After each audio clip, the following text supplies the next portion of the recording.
और बड़ी खबर आपको बता दें, यूपी में आज आजम खान के गढ़ रामपुर और यादव परिवार की जमीन आजमगढ़ को बीजेपी ने भगवा कर दिया। एक बार फिर ब्रांड योगी की जीत की चर्चा है। आजमगढ़ और रामपुर में कमल खिल गया है। अखिलेश यादव की समाजवादी पार्टी को ना धर्म के नाम पर वोट मिला, ना जाति के नाम पर वोट मिला। लोकसभा की दोनों सीटों पर उपचुनाव में केवल और केवल बाबा के बुलडोजर का दम दिखा। बीजेपी के खाते में मुस्लिम वोट भी आया और यादव वोट भी आया, जिसके बाद योगी ने कहा यह उपचुनाव का नतीजा नहीं बल्कि 2024 का एक ट्रेलर है।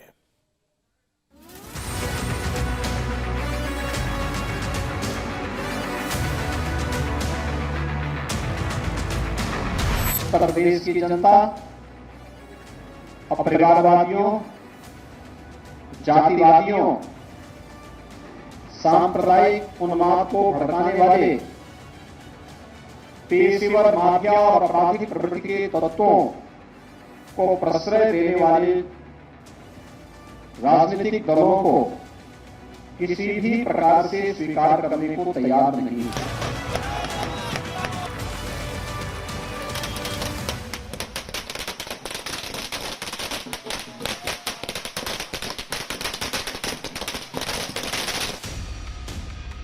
यूपी में योगी का जादू ऐसा चला कि ना आजम का गढ़ बचा और ना यादव परिवार का आजमगढ़ बचा।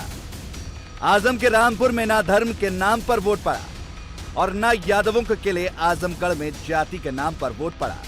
Rampur to Azamgarh cycle puncture हुई। केवल और केवल विकास के काम और योगी मॉडल के नाम पर वोट पड़ा। रामपुर में आजम खान का सपना टूट गया। Tiger is back. Tiger is back वाला डायलॉग भी काम न आया। जिन मुस्लिम वोटों पर आजम खान को घमंड था, उसमें भी बीजेपी ने सेंध लगा दी। रामपुर लोकसभा में टोटल 16 लाख से ज्यादा वोटर्स हैं। मुस्लिम आबादी 50% से ज्यादा और हिंदू 46% के आसपास है। बावजूद रामपुर के वोटर्स ने बीजेपी को चुना। उपचुनाव का मैदान बीजेपी के घनश्याम लोधी ने 52% वोट के साथ मारा और समाजवादी पार्टी के आसिम रजा को 42,000 से ज्यादा वोटों से शिकस्त दी। मतलब एकदम साफ मुकाबला अब 80-20 का नहीं बल्कि 90-10 का हो गया। बीजेपी को हिंदुओं का वोट तो मिला ही, लेकिन मुस्लिमों के वोट बैंक में भी सेंध लगाने में बीजेपी को कामयाबी हाथ लगी और ये बात खुद आजम खान स्वीकार कर रहे हैं। चुनावी नतीजे कहाँ है? चुनाव था ही कहाँ? इसे ना आप चुनाव कह सकते हैं ना चुनावी नतीजे कह सकते हैं। 900 वोट का पोलिंग स्टेशन और 6 वोट बस्ती है मुसलमानों की। 500 का पोलिंग मोहल्ला है मुसलमानों का, 1 वोट। उपचुनाव के परिणामों के बाद आजम खान के हालात खिसियानी बिल्ली खंबा नोचे जैसे।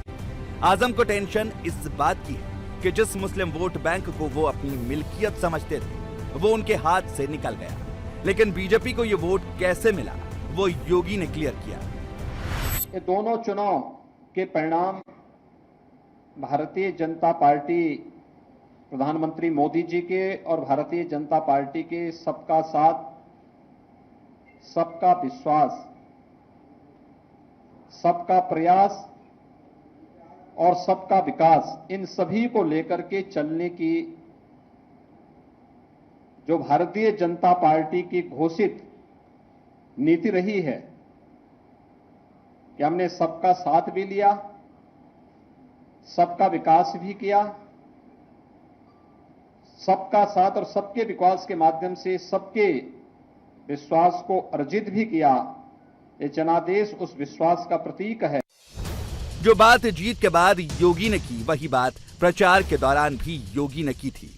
लेकिन तब आजम टाइगर इज बैक वाले सुरूर में थे। Tiger is back. और बीजेपी को बिल्कुल सीरियस लेने के लिए तैयार नहीं थे। लेकिन आज जब जनादेश आया तो सबका साथ, सबका विकास और सबका विश्वास वाला फॉर्मूला यूपी में काम कर गया। जो एक कहावत है ना कि रस्सी पूरी जल जाती है लेकिन ऐंठन नहीं जाती, कुछ लोगों की ऐंठन अभी भी नहीं जा रही है।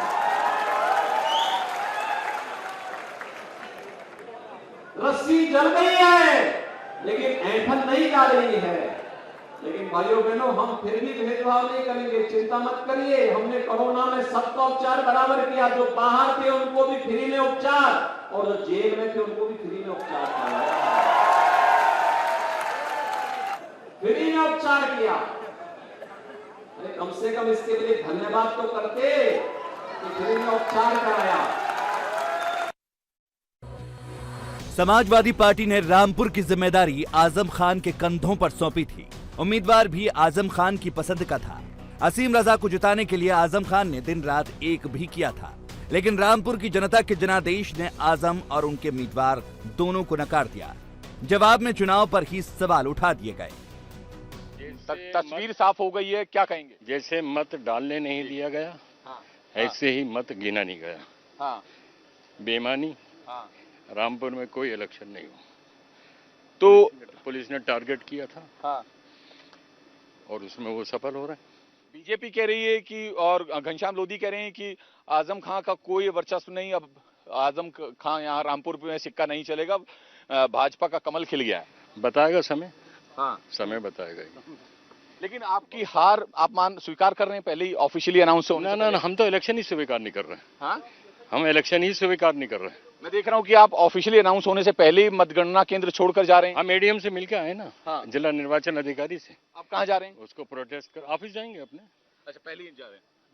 तो रामपुर आजमगढ़ में ऐसा क्या हुआ जो भाजपा चल गई और साइकिल पंचर की साजिश? हाँ, पुलिस की बूथ कैप्चरिंग, हाँ, वोट डालने ही नहीं दिया गया, हाँ, और वही काम मतगणना में बेईमानी, हाँ। खत्म। आत्मचिंतन की जरूरत है समाजवादी पार्टी को। हाँ, हर बिल्कुल चिंतन की तो हर बहुत जरूरत है, हर एक को। ये लोकतंत्र है, किसी की कोई ठेकेदारी नहीं है। और मुझे हर मजहब का वोट मिला है, चाहे हिंदू हो, चाहे मुस्लिम हो, चाहे सिख हो, चाहे ईसाई हो, सारे के सारे मजहब के वोट मुझे मिले हैं भारतीय जनता पार्टी को। और ये यहाँ से एक रामपुर से शुरुआत है। जो लोग दूरियां बनाना चाहते थे, ठेकेदारी जो करते थे वोटों की, वो ठेकेदारी खत्म हो गई लोगों की। आज केवल आजम का गढ़ बीजेपी के हाथ नहीं आया, बल्कि यादवों का किला आजमगढ़ भी बीजेपी ने फतेह कर लिया। लोकसभा उपचुनाव में भोजपुरी सुपरस्टार दिनेश लाल यादव निरहुआ ने समाजवादी पार्टी के प्रत्याशी धर्मेंद्र यादव को पछाड़ दिया है। आजमगढ़ उपचुनाव में बीजेपी के दिनेश लाल निरहुआ को 34.37% वोट मिला और यादव परिवार के धर्मेंद्र यादव 33% पर सिमट गए। इसी सीट पर 2019 के लोकसभा चुनाव में अखिलेश यादव ने निरहुआ को हराया था। अखिलेश को 60% वोट मिले थे, निरहुआ को 35% वोट मिले थे। 2014 में इस सीट पर मुलायम सिंह यादव जीते थे, 2019 में अखिलेश यादव जीते थे, लेकिन 2022 में समाजवादी पार्टी के इस गढ़ में बीजेपी सेंध लगाने में कामयाब साबित हुई। निरहुआ की कोशिश और योगी का विकास मॉडल सपा पर भारी पड़ गया। दरअसल आजमगढ़ में 26% से ज्यादा यादव वोट बैंक है, 24% के आसपास मुस्लिम वोट बैंक है और 20% के आसपास दलित वोट बैंक है। इसी वोट को यादव परिवार अपनी जागीर समझता था, लेकिन निरहुआ को बीजेपी के साथ यादव होने का फायदा भी मिला और जीत बीजेपी के खाते में आ गई। ये आजमगढ़ की जनता की उम्मीद की जीत है। हमारे आजमगढ़ की जनता ने जो उम्मीद दिखाया है, जो विश्वास दिखाया है, उस विश्वास पे हमारी भारतीय जनता पार्टी पूरी तरह खरी उतरेगी। कहीं न कहीं हमारे पूजनीय प्रधानमंत्री जी और पूजनीय योगी आदित्यनाथ जी के सुशासन और अच्छे सरकार के वजह से ही जनता ने ये भरोसा दिया है और इस पे हम लोग खरे उतरेंगे, आजमगढ़ का विकास करेंगे। पूरी तरह भारतीय जनता पार्टी की जो सरकारें हैं उनके अच्छी नीतियां और गरीब कल्याण योजनाएं जितनी हैं, गरीबों के लिए, किसानों के लिए, मजदूरों के लिए, नौजवानों के लिए, कहीं न कहीं उसी की जीत है। उसी पे भरोसा करके आजमगढ़ ने भी कमल खिलाया है। अखिलेश यादव प्रचार करने ही नहीं आए आजमगढ़, क्या लगता है बहुत ज्यादा ओवर कॉन्फिडेंट थे या क्या वजह थी? नहीं, ओवर कॉन्फिडेंट नहीं थे। उनको पता था कि वो नहीं जीत पाएंगे यहाँ, क्योंकि एक बार जनता ने उनको चुना था और वो 3 साल में छोड़ के चले गए थे, उन्होंने कुछ किया नहीं था, तो उनको पता था कि जनता उनको नकार देगी और वही हुआ। अपनी हार के लिए बधाई दूंगा भाजपा और बसपा के गठबंधन को, जो प्रत्यक्ष तौर पर राष्ट्रपति के चुनाव में भी सामने आ गया है और आजमगढ़ के चुनाव में पहले से चल रहा था। मैं उस गठबंधन को बधाई दूंगा कि अगर मुझे हरा के वो दोनों गठबंधन करके खुश हैं तो वो अपनी खुशी का इजहार जरूर करें। जहां तक मैं आजमगढ़ के लोगों के बीच कहना चाहता हूं, मुझे अफसोस इस बात का जरूर है कि ऑलरेडी नेताजी की बनाई हुई परंपरा को अभी कायम नहीं रख पाए, लेकिन 24 आते आते आजमगढ़ के लोग ही इस बात का जवाब समाजवादी पार्टी को एक बार फिर से जिता के देने वाले हैं। उन्होंने पूरे चुनाव को व्यवस्थित करने में कोई कमी नहीं की, लेकिन जो लोगों को कुछ ना कुछ मीन मेघ चुनाव की हार की जाने कितने लोग समीक्षाएं करेंगे और कितने तरीके से करेंगे, हम उन बातों में नहीं जाते। मैं सबसे पहले राष्ट्रीय अध्यक्ष जी का धन्यवाद देता हूं, उन्होंने फैसला लिया अपनी खुद की सीट पे। अफसोस इस बात का जाहिर करता हूं कि मैं रिजल्ट नहीं दे पाया, इसलिए मैं इस मौके पर किसी भी साथी को इस हार के लिए जिम्मेदार अपने पार्टी अपने गठबंधन के लोगों को बीच मैं सिर्फ आभार व्यक्त कर सकता हूं, जिम्मेदार नहीं ठहरा सकता। आजमगढ़ में बीजेपी की जीत के लिए सबका साथ सबका विकास और विश्वास वाले फॉर्मूले के साथ निरहुआ का लोकल होना भी एक बड़ा फैक्टर रहा। निरहुआ पिछला चुनाव अखिलेश से हारे थे और विधानसभा में अखिलेश ने ही आजमगढ़ से मुंह मोड़ लिया था, लिहाजा जनता ने इस बार निरहुआ का साथ दिया। रामपुर और आजमगढ़ दोनों सीटों पर एसपी को करारी शिकस्त मिली, जिसके बाद सीएम योगी ने 2024 की पिक्चर क्लियर होने की बात की। जनता जनार्दन के आशीर्वाद ने इस विजय श्री के माध्यम से उत्तर प्रदेश के अंदर 2024 के विजय श्री के लिए एक दूरगामी संदेश भी दिया है कि 2024 में भारतीय जनता पार्टी उत्तर प्रदेश के अंदर प्रचंड बहुमत के साथ उत्तर प्रदेश के अंदर 80 लोकसभा सीटों में से 80 सीटों की ओर विजय श्री की ओर अग्रसर हो रही है। यह आज की विजय ने यह संदेश बहुत स्पष्ट रूप से सभी के सामने प्रस्तुत किया। यूपी में लोकसभा उपचुनाव में जीत के बाद बीजेपी में जश्न का माहौल है। पीएम मोदी ने भी ट्वीट कर इसे ऐतिहासिक जीत बताया है।